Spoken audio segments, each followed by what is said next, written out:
Welcome to Reparenting Radio. I'm Lisa Watson, architect of human transformation. This is a space for leaders, parents, and anyone ready to break old patterns, regulate their nervous system, and show up in their life with clarity and self-trust. If you're ready to change the way you lead, love, and live, you're in the right place.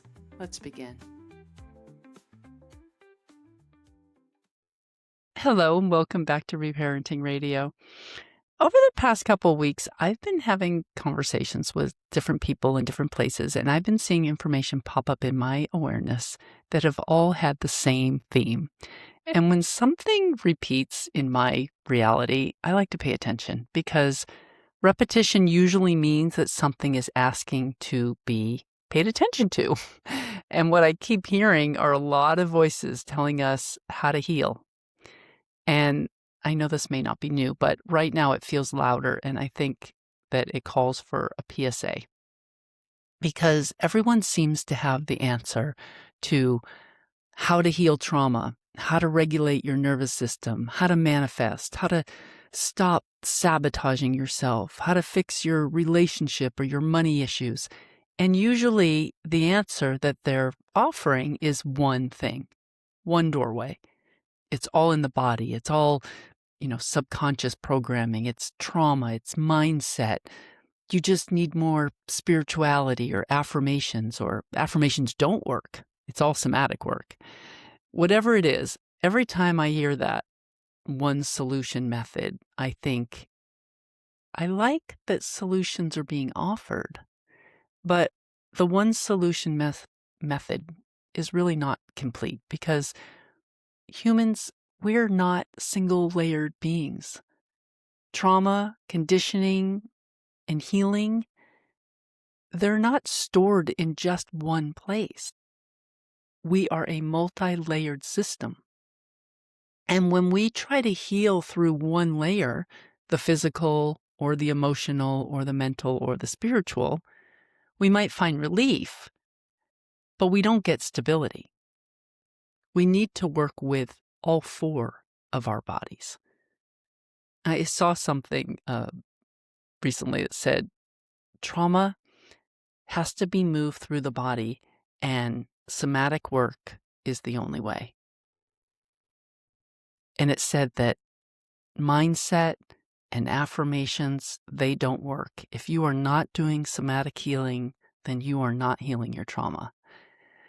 And although, there is some truth there, but I've worked with many people who've done somatic type healing work and energy work for years, and they still blow up when their partner gives them feedback. They still freeze when plans change, or they still get defensive under pressure, not because they didn't do enough somatic healing, but because there was another layer that was never included in the healing. And I'm thinking specifically about an example of a client that I have who owns a food and beverage business, that he's a deeply spiritual person. He works with plant medicine. He's a facilitator, and he has a very expanded consciousness. Yet when someone points out that he forgot an ingredient in an order, his nervous system floods, he snaps, he shuts down. Sometimes he even throws things. He just becomes dysregulated. And it's not a failure of the spiritual work that he's done. It's just that there's a gap in integration, because expanded awareness without nervous system capacity doesn't integrate. It actually destabilizes. So when I hear these claims that just do this one thing, I want to shout from the rooftops, wait, no!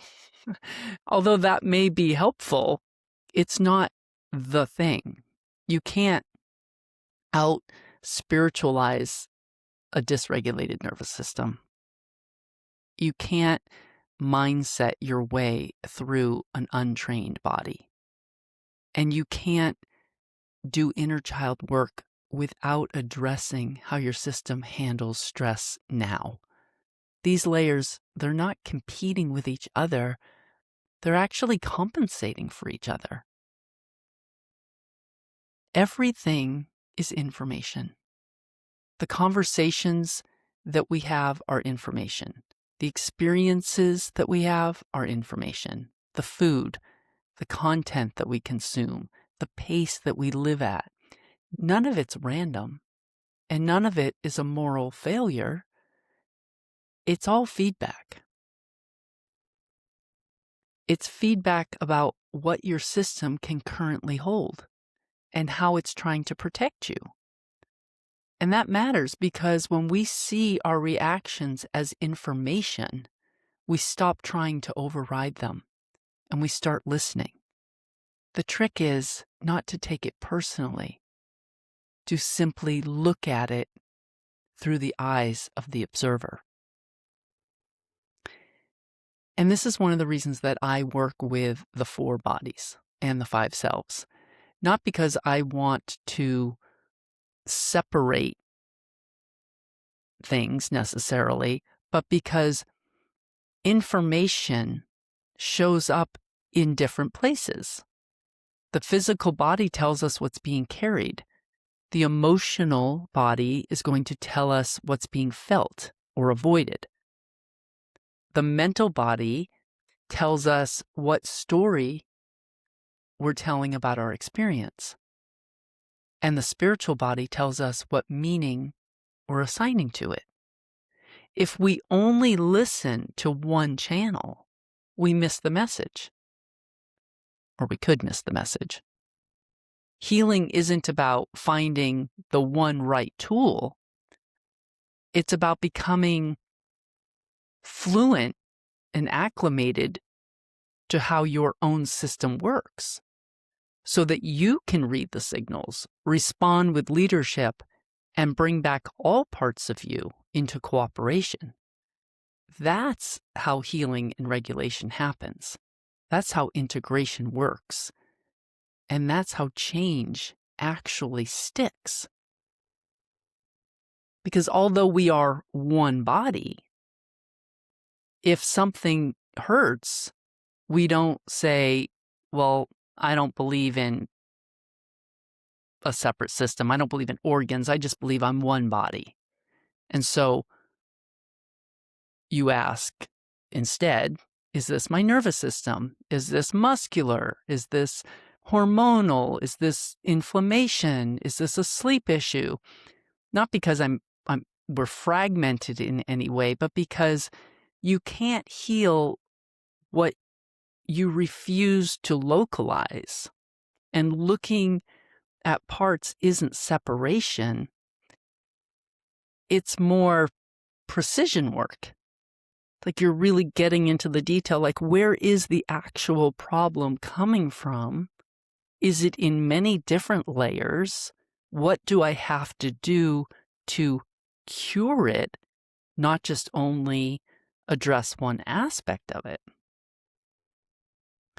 And this brings me to the 5 selves and why I teach that, which are the inner child, the ego, the body, mind, and the higher self. It's a concept that I speak about a lot on this podcast and in my teachings. And then there's the ego, the inner child, the body, mind, the higher self, and then there's the 5th one, which is you, the adult leader of this vessel, the one who can listen without being hijacked. And I was telling this to my client about looking at, aspects of herself as the 5 selves. And she said, well, I just like to think of myself as one system. I don't like to compartmentalize things. And I get that. But what we need to understand are the distinct signals within that system that we often miss because we're not looking at the details. We're not using precision. And when we don't differentiate the parts, an inner child's fear could get labeled as simply procrastination. An ego's protection may get missed as being truth. And a dysregulated nervous system might get overridden by the mind coming in with all this insight, or a simple misalignment in our values may get treated like a mindset problem. And then we wonder why healing and peace and regulation doesn't last. Because nothing lives in one place. So when a program or a modality or a coach or someone says, this is all you need, what they're really saying is, this is all we address. And that doesn't make it wrong, it just makes it partial. And although partial work can create short-term relief, it's not going to create long-term stability. And this ends up being why people jump from method to method, coach to coach, ceremony to ceremony, or spend years in therapy but never truly heal. They're not failing.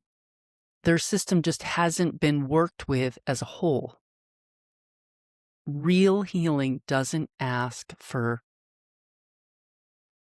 consumption. It asks for participation, presence, consistency, and the capacity to build across all bodies and all layers of yourself.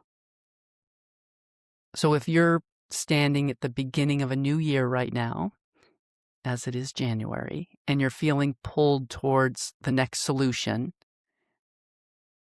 don't ask, what's the fastest way to change? Or the easiest, or the shortest route, right? Ask, what would it look like to work with all of me?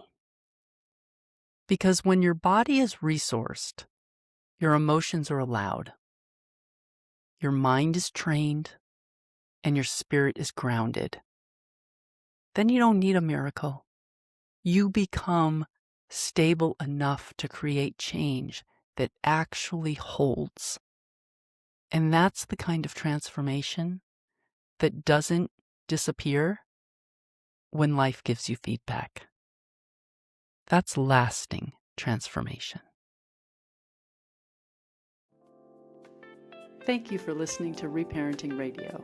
If today's conversation supported you, take a moment to subscribe, leave a review, or share it with someone who knows they were made for more than the patterns that they inherited. If you're ready for serious inner work and real transformation, personally or professionally, you can explore my leadership pathways at lisa-watson.com. And if you're raising little ones alongside your own healing, you'll find my children's books at awakentheone.org. Until next time, stay grounded, stay open, and keep reparenting the parts of you that are ready to come home to their authenticity.